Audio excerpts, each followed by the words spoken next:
Bonjour, bonjour, bonjour, bonjour. Excellent dimanche à tous. Voilà, bonjour. Bonjour, chers amis. Le temps que je puisse...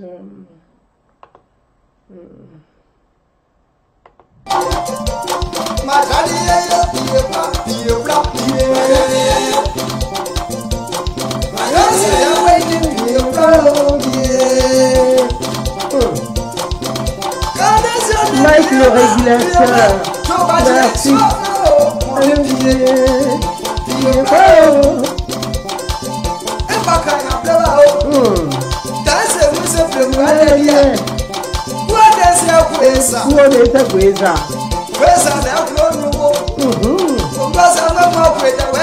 Aisha Yabré. Beaucoup d'icônes.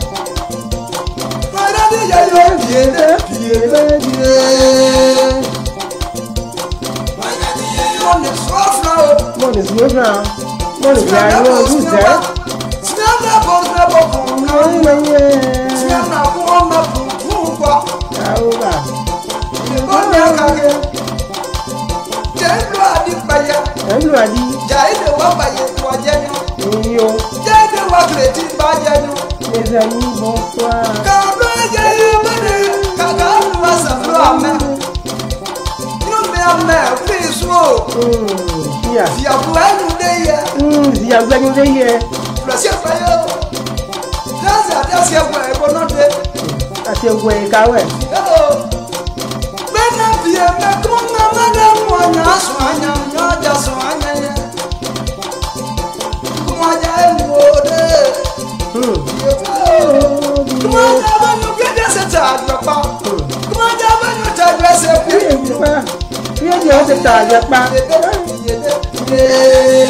Kaveri Daki. Merci ma soeur. Mon frère de Diglo, demandé Alpha. Moussa Steven, procureur.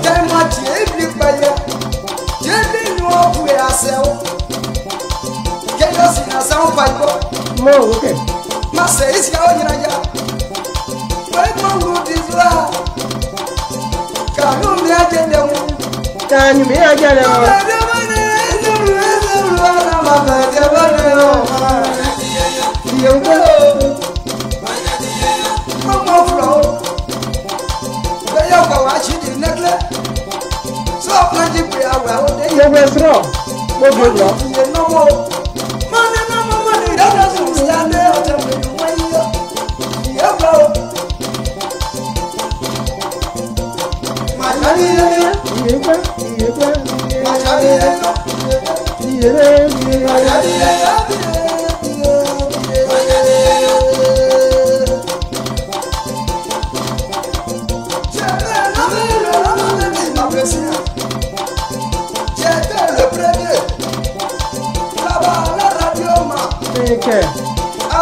Merci.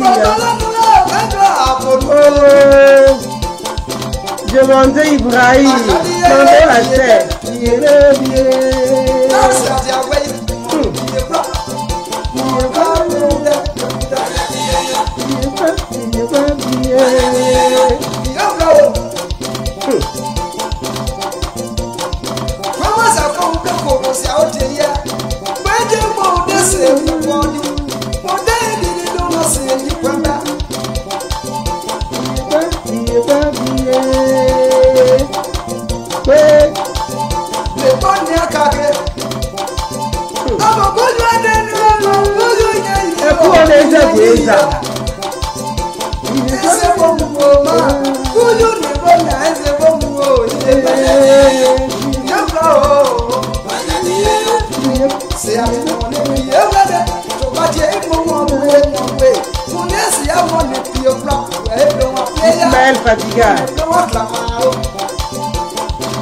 Amine Konaté. Ababa.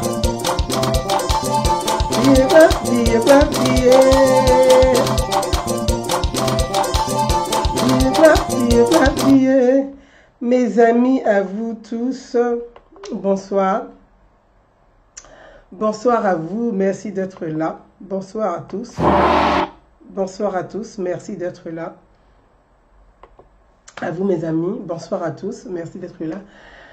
Ce soir, j'ai tenu à faire cette petite vidéo pour m'adresser très rapidement à tout le monde. Je vais essayer de traduire comme j'ai l'habitude de le faire. Mais, bonsoir Yaya Koro, bonsoir. Bonsoir à tout le monde. Stéphou Pouma, bon, bonsoir. Bonsoir à tous, merci à vous tous. Je voudrais faire cette petite vidéo pour m'adresser ce soir, ce dimanche, jour saint pour les chrétiens, on va dire, et puis pour tout le monde, un jour de repos aussi pour tout le monde, pour les non-chrétiens. Je voulais faire cette petite vidéo, mes amis, pour m'adresser, je voulais l'adresser à mes parents. Je ne fais pas d'exclusion, mais je voulais m'adresser à mes parents, ouais. Je suis leur nièce, je suis Yougan. Donc dans la culture, ouais, je suis une nièce. Je suis la nièce, c'est la princesse dans la culture, ouais, la nièce. Je voulais rapidement vous expliquer ça. Dans la culture, ouais, la nièce, c'est une princesse. C'est comme chez les Akans, le neveu et la nièce, elle a un rang particulier. Donc dans la culture, ouais, c'est aussi pareil, même si on pratique du patriarcat, mais c'est un faux patriarcat en réalité. La nièce, elle est là au cœur des débats, au cœur des discussions, et elle régit les débats, elle oriente les discussions, elle oriente les débats, quels que soient les débats. Donc ce soir, je voudrais rapidement m'adresser à mes parents, ouais, qui sont dans les villages, qui forcément, malheureusement, tout le monde n'a pas eu la chance de pouvoir parler français. On a pour langue officielle la langue française, mais tout le monde n'a pas eu cette chance, mais aussi même de pouvoir parler français et de comprendre correctement français. Donc je voulais m'adresser, comme dans la tradition, oui, dans la tradition, je voulais m'adresser à mes parents, ouais, qui, pour certains, qui sont dans les campements un peu reculés, pour certains, ne comprennent pas forcément le ouais. Et hier, je fais une vidéo en français. Je voudrais rapidement la vidéo, la traduire en ouais. Dans notre culture, quand on perd un proche, quand on perd un parent, on essaie de traduire par la tradition, par des codes traditionnels. On essaie de transmettre le yako, voilà, le yako à la famille. Donc je voulais transmettre ce yako là à la famille, ouais, qui pour certains ne comprennent, qui sont dans les villages, bien sûr. Je ne parle pas des citadins, mais je parle de ceux qui sont dans les campements reculés. Pour certains, ne comprennent pas forcément ce que nous traduisons en français. Donc je voulais leur faire ce yako. Pour mes amis, pour vous qui me suivez, pour mes princes et princesses sur notre page Idée de paix, d'abord je tiens à m'excuser avant de faire cette tradition en ouais. Je voulais d'abord m'excuser auprès de vous. Ne le prenez pas en mal, ne le prenez pas comme une forme d'exclusion. Pas du tout, loin de là. J'essaie de traduire ce que nous avons partagé hier ensemble. Pour certains d'entre vous, dont je vois beaucoup, vous comprenez aussi le ouais. Je vais essayer de résumer notre entretien d'hier. Je vais le résumer rapidement en langue ouais pour m'adresser à mes parents ouais de l'autre côté, dans les forêts un peu reculées. Sachant bien que les ouais sont des gens de forêt. Donc nous sommes très enclavés dans les forêts. Donc je vais essayer de traduire nos messages d'hier en langue ouais. Je vois mon papa Diomandé Alpha qui, parce que parfois on vient, on dit oui, sur ta page il y a les Diomandé. Diomandé, il est ouais, il est un fils de Diglo. Il est là et souvent il m'écrit en ouais. Donc il est là. Et même il s'appelle Diomandé Alpha. Je te salue mon petit père de Diglo. Je te salue à toi. Il y a Fatiga, les Fatiga chez les ouais. Oui, il y a les Fatiga. Je vois Ismaël Fatiga qui est là, les Fatiga chez les ouais. Donc il y a les Diomandé, il y a les Koné, il y a les Yakou, il y a les Touré, il y a de tout chez nous. Dans le Grand Ouest, il y a de tout. Et c'est ce qui fait aussi la beauté, la richesse de cette belle région. Donc mes frères et mes sœurs, je vais essayer de résumer ce que nous avons dit hier en ouais pour m'adresser à ma famille ouais, comme dans la tradition. Et comme la tradition parfois l'oblige au moment d'un décès, je vais essayer de traduire ça en ouais pour leur faire ce résumé et leur dire Yako. Aoussé. Tiens, oui, quand oui, au moins, il y a Zia, on a Gouan, le Jona Gouan, au moins, il y a Jona, on a Zibiao, on a Tawake, on a Biou, on a Zanye, on a Blanc, on a Niao. Ah oui, quand bon, il y a Gba. Et Taba, Fakobli, et il y a Kubli, et il y a Zbewa Tawake, et il y a Komidi, et il y a Banglo, et il y a Dokoui, et il y a Djiglo, et il y a Taï, et il y a tout le peuple, et il y a Gloreke, et il y a Kain. Ah ouais, tout, quand ouais. Et là, ouais, ah ouais, tout, là, ouais, on a bleu, alors que quand on a bleu, on a une idée. Mon diao, Aoussé, vient bon, Aoussé, sia bon, Aoussé, awa djeb bon, Aoussé, mini bon, Aoussé, aou bonke. Quand on est sous, ma demande où ça rappelle là. Là où mon diao, mais mon diao, ça et j'ai Zibiao, mais à Zibiao, demande au mon diao. Ou manso ane gwan kagi ane no ane gwan mo do mu kan oru agwe ru mu oru ogbo no ine ju mo ne ju ma ru ogbo sia ine ju ka bo ma se timo su nyuna Jumude wapa gwe gude wapa ubla betengi ni de kunusu wapa gwe die. Jumude unamna unude kunusu wapa gwe boy. Umwasu blua no ani ape kan no. Gela no blua mo se de. Nino pa ono, nyiro no. Omo nyaju nyene. Nyaju nyene no. Ọmọ ọ̀tún jíé njúlọ nyanjú nyine no mo ọ̀tún jíé emo su madogle zanye genglo madogle zanye nyro mojo gwo wo ka madogle zanye nyro mo ke Jezaï assez ma do le zanye nyino ise gwe bomo blaisian ka gwe diakpe na ise me bo blaisian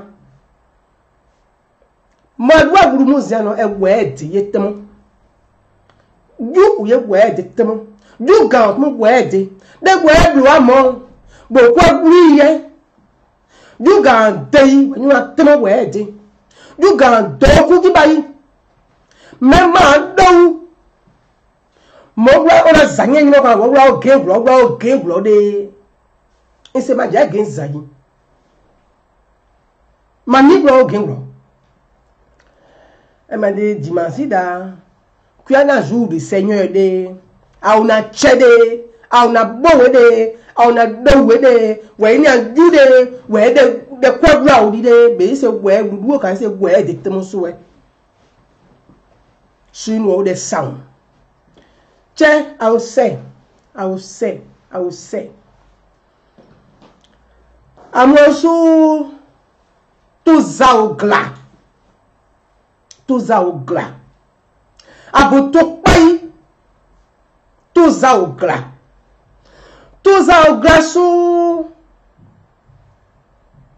Ane kule pai vlaga nyaka. Asia klupa ikeso adrije ya blu adrije ya gai nujubu ni ode wa ya nyina boba ye wa pen kwije yogo ni ode wa bo masa blu wa ni ade nwo mo gai me we ina we no otba komidi otba ziyao on a bilayi, on a zanyayi, on a gbayi.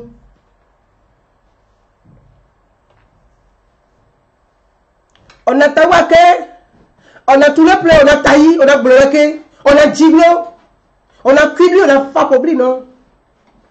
On m'en est venu, c'est un mot de quoi il. On m'en fait. Tiens.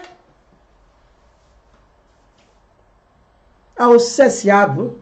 Ao sait vient vous. Ao sait. Ao sait. Et moi, vous êtes yuga. Et c'est moi, yuga, ouais, on est yuga, et ouais, de où. Et quoi de, c'est quoi. Qu'elle ne soit pas niao. De niao ne boble sous ma dibe bleka. Boble sous ma dibe bleka. À moi, mon nom est dit quand non.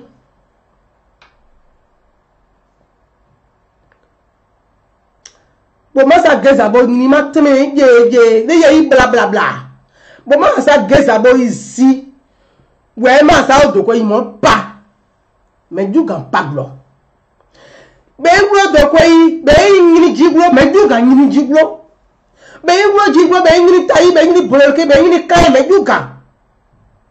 Ben, moi, bien, mais du gan, ben, moi, si bien, du gan. Mais bon, de quoi, on dit quand, bon, tout ça, au glas, ouais, dritte, on y a des bois, ça bloué. Mon a du gan, non, moi, il est beau. Moi, je suis pour moi, je suis là. Babou Doumia, assez, oh, assez. Mais moi, je suis là. Kaoka, ka chenye ne, moi, je suis là. Ah, bon, moi, je suis beaucoup blou. Mais je suis beaucoup blou.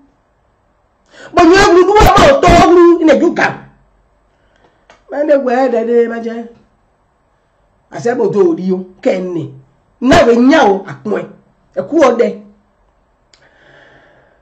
amwaso adruge ikla gai go si yo Marcel druge ikla gai go si yo Marcel gai ane tuwa poisson yo doué octobre so mi we dagba anu awoso o pu awukuna o jakuna glo ona wa druje igai wo si o gai de glo me abona che awe nwe aje kya telewa internet ni pe aje gba wa aje aju abo adobi aven wa mu o me ane ya de fiancia ane siasia ana mimi abon to pa isi abon siasia abrosia abon na via ke che da kru pe ye abon zinyo kru bro ne druje ibiaka che dia gre o ya blu aje ini o mo chenja so gali che and I wear the day.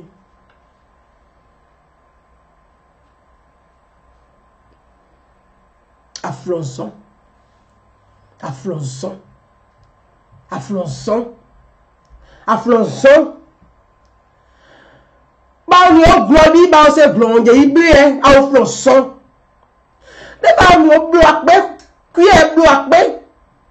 Mo ya iku o ya deni bo se ni au gwemo me abona gbo no kan awe na ono ina no awe offense agba awe offense go sio kadi ani ba ni za ba kwen ba ten ba bekwi ba piye kwi awe offense go sio menu la gbizo yin ga wa clear vin ke ena we de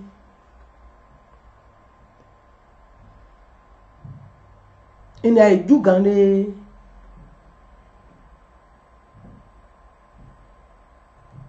the now in Yaude my no. It was as a Ugan. Bau Musura me, Jumune Kodosun now no good as was no where dear. Jumune, but only one of us and ye day. Uwa dogo no we dogo ide duwa no wa ko go si yo de go si yo we jiglo le wa ko go si yo de. Che glo adene na we nya o na we si abo. Nyina ma glo ayi. Nyoni ma po glo anu mo da glo ayi. Aw ba yo do digi ma oble nyimo gbe. De aw se glo apo yi. De aw be aw se do digi ma aw se nyimo gbe de aw yo glo apo. Awe na glo amude ana we de. Ana glo na we de. Ma sa we de tum. We de we ma da osia. We de we ma da osia. Aw de entime ina bonasie mu de su de nasia mu fe de guriye. De mona na nyene. Ina na nyene. Juna nyene no, onya na nyene no. Ojibo jiema.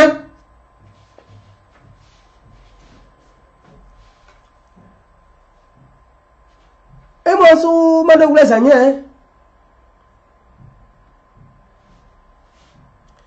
Ebra bonya okede se bodo, se bo. Ese bo sawole bojo, yebra ya onyeke. Don't grow one. Odme stre. Stre ma gloma. Stre gloma no. Oble jiglo bo gblo. Me kupo no adowo na stre no. Mo gbo gblo jiglo. Ma ni ple jiglo. Ba mo jiglo kan, ba unye ka eni a ba won stre. Ma ni na o. Meche sregwe pao sregwe jiglo sregwe pao de pao lu ji de jiglo sre de sregwe mo wa mo ni sreju ma jiglo no waire PNN o mache o ma so na jumune una influence de una na de wọ́n da go si yo bode nre jiglo ro gba ede yan no ni owu jiglo no si mo da ku po mo ni me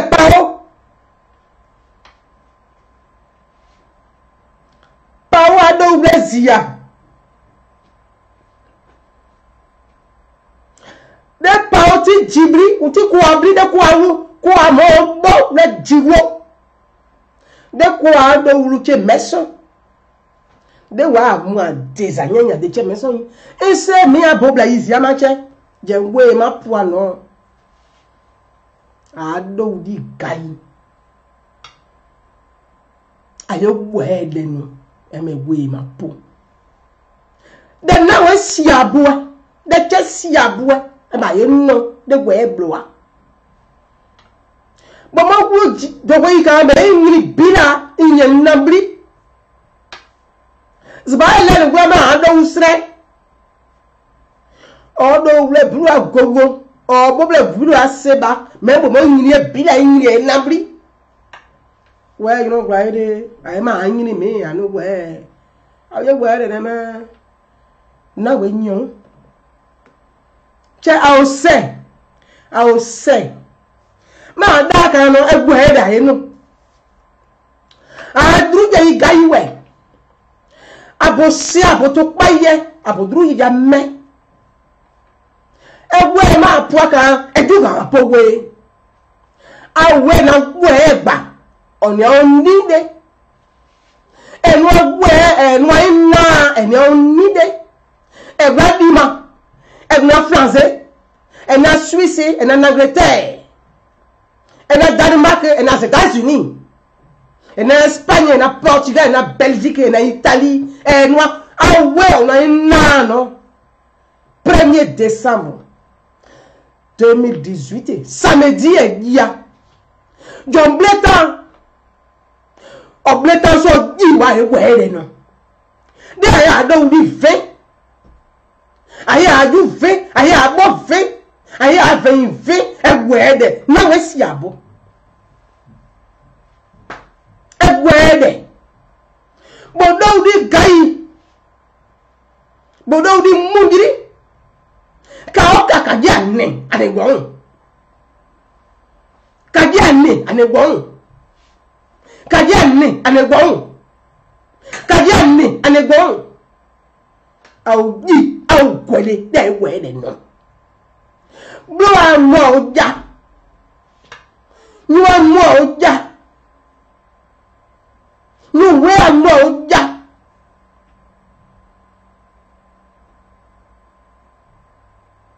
aye we de no mo bla ku opa no mu nu aje de o nyanu guru apoble don di de apoble guru ayi de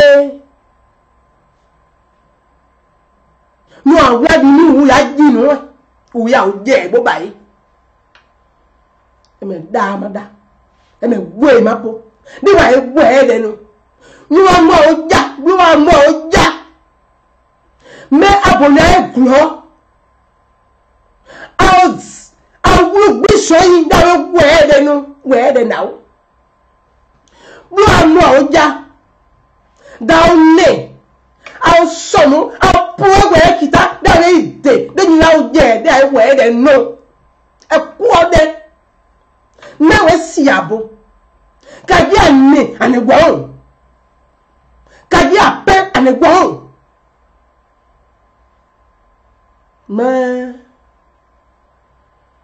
samedi est giawe samedi est gia de 20h jusqu'à l'aube car il y a on a de 20h à l'aube mais nous ouais ba et voilà tout le peu tayo bloqueo jiglo kayo banglo fakobri kubri zibiao zibeba talake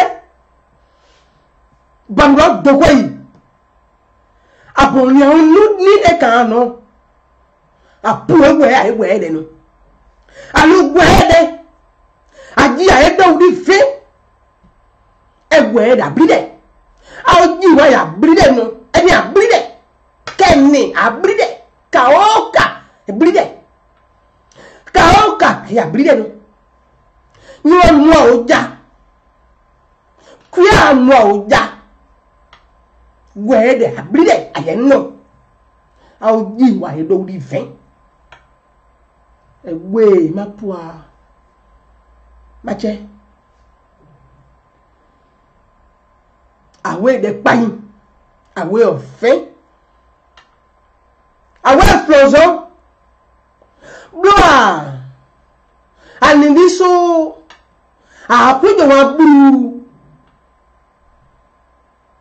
mo anidiso apujo wa buru aburo kan ka sen ni aka ni bo pa e bo za e sun we za e so mo gayi Buza e sone mo gai buza e tane mo gai buza e nyene mo gai atibo no so atibo ke asiawai ani bo ba e no no o mo su bo kuji ba e bo yue ku idede we blu wa no de we you na bo mu bo je gira bo je na we asia meamu we atibo de we nyo dukuguru ba ni gbiri ba se kuru jude ayemuka ayegwesu au je gwede no anu gwede de we ado di jina gosi o gai kan anda no de ogudu bo je na we bo je nyoswa atibo bo je zinyo Dio ti bo gbo siawe che Mais à Bokangba. Et tu me regardes, il y a elle est influencée. Bon, on est influencé. Bon, on est l'Amérique. Bon, on est Londres. Bon, on est Suisse. Bon, on est Lima. On est Espagne. On est Italie. Ah ouais, tout bas. Abakuna nao. Abakuna nao. Et là, ouais, il y a bleu. Alors, pas abakuna nao. Ah, on est bloqué. Abakuna nao. Il est Yuga. Abakuna nao. Ah, on dit lundi, non flanzé. They are no different. I have where they know. Can now we are not say they are no. A quarter where they now, they are where they know. Man, che mo jaw. Away the pay day. Away you da. Away you da. Away you wepo. Why you where they know. Mais kuna jo ya opoka no monda jombre message yo pe jo ewe popo we la che asogbidi ni ma oja ni mu abugiri zonja wa mu abugiri zonja awunya no gwe deke wa mu abugiri zonja anu gwe de. Mais kuna nyo ya opoka no mo lawo ena gwo ngba we awunya so ma ewe de no che imi ya otumo emedi ouais gela una gela jour de ka cuida le dimanche jour du Seigneur de cuina dimanche jour du Seigneur gela jenyo soir jeno omoye oya o tog le po oya we tog le po de we de na yen no. Mais samedi, de 20h à l'aube, dans Paris, dans Flanzé, à Odié, à Ogwebidi, ouais, non, aïe, donc du vin, aïe, gloire, aïe, vin, aïe, gloire des noms, aïe, ouais, des noms, aïe, quoi des noms. Mon diawo, mon diawo, mon diawo. À vous tous, mes amis, c'était, comme je vous l'ai dit, le petit message en ouais que je voulais délivrer à ma famille ouais. Ne vous offusquez pas. Je me suis excusé bien avant de prendre la parole. Je m'excuse encore. J'ai lancé un message à mes parents ouais. Pour que dans la tradition, quand on est en deuil, quand on perd un frère, quel que soit notre différend, on se doit de s'incliner devant la dépouille de nos frères disparus.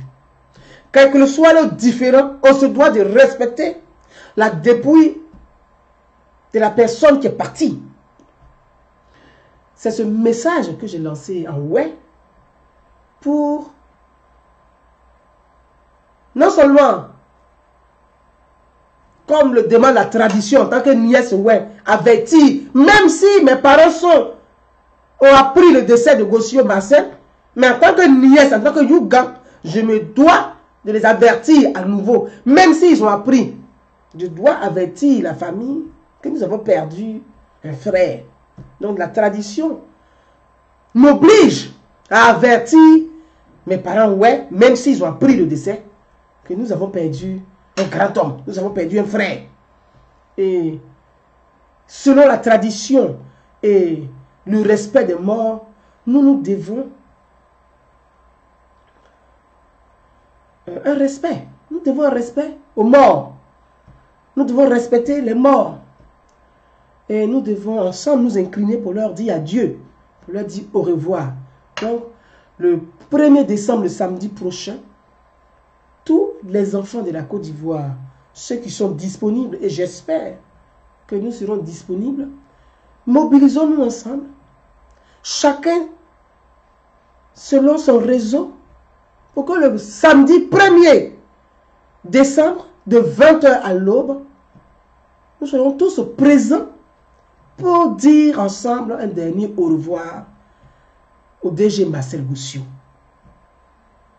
Pour lui dire au revoir, pour lui dire un dernier au revoir. Car face à la mort, mes amis, nous n'avons pas d'autre alternative que de dire adieu. Samedi prochain, 1er décembre, venons tous, fils de la Côte d'Ivoire, amis de la Côte d'Ivoire, venons tous dire adieu à notre frère Gossio Marcel. Voilà le message que j'ai délivré à ouais. À vous tous, que la soirée soit agréable pour chacun d'entre nous et que la semaine soit bonne pour chacun d'entre nous. Bonsoir à tous et merci de m'avoir écouté. Merci d'avoir relayé ce message. Je vous dis à samedi 20 h au 100 rue Roger Delisle à Bézon. Pour ceux qui viennent en transport en commun, c'est le pont de Bézon, le tramway, pont de Bézon. Vous prenez le bus 272, vous descendez à l'arrêt Albert Ier. Pour ceux qui viennent du Val d'Oise, vous prenez le 272 à la gare d'Argenteuil et vous descendez à la gare d'Argenteuil. Vous prenez le 272 direction Sartreville. Vous descendez à l'arrêt Albert Ier. Pour ceux qui sont sur la ligne, le RER du côté de Cergy, le Haut, de Poissy, Archerville, Ouy-Carrière, Nanterre, vous descendez à Sartreville, vous prenez le bus 272, vous descendez à l'arrêt Albert Ier. Pour ceux qui viennent du côté de Neuilly-Plaisance, Val d'Europe, le RER A, vous descendez toujours à Sartreville, vous prenez le bus 272, vous descendez à l'arrêt Albert Ier. C'est Pont de Bézon pour le tramway 2, pour ceux qui viennent d'ici, les Moulineaux, Clamart, Paris 15e. Ici, le tramway 2, vous descendez à Pont de Bézon, pour ceux qui viennent du Colombes. Pont de Bézon, le bus 272, vous descendez à l'arrêt Albert Ier. Donc, c'est simple, c'est à 10 minutes de la Défense. Venons tous dire ensemble, dans la culture africaine, dans le respect des morts, venons tous dire un dernier au revoir à notre regretté frère, au DG Marcel Gossio. Merci à tous et bonne soirée.